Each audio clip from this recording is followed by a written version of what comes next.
We're like, the sport needs some billionaires who just throw a ton of money at it and just get it huge. And then the Fertitta brothers come along, billionaires with a ton of money who are huge fans of the sport, just love the sport. You know, we're hiring people like Frank Shamrock to come in and train them and work out, and we're taking jiu-jitsu with John Lewis, and they were really getting into it. And so then they buy the UFC for like $2 million, which is probably the greatest purchase ever, except they were $40+ million in the hole when they financed The Ultimate Fighter. And then this one fight takes place with Stephan Bonnar and Forrest Griffin on television. It's so wild and so crazy that millions of people start tuning in. The sport's born. Then you have Chuck Liddell, who was the champion at the time, who was the most fan-friendly champion you could ever have, just a fucking berserker, with just a psychopath with a fucking head tattoo and a mohawk, crushing people.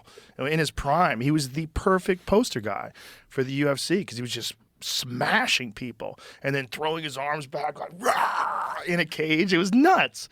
I'm sure you've seen a lot of Chuck Liddell fights, right? Yeah.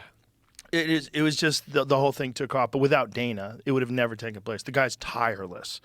That man, I could call him up. I'll call him up at like 2 o'clock in the morning sometime. Like there's some fight going on, and I'll say, hey, this is going on next weekend. I'm so fucking pumped, and we'll talk for hours. For hours. He just wants to talk about fights. He's like so locked in, like all the time, you know. And he's just like so driven. And now that he's healthy, like, oh my God, he's got like, what Gary Brecka's done for him is incredible. He lost all this weight, got super thin, real fit, super healthy. He doesn't fuck around with alcohol anymore.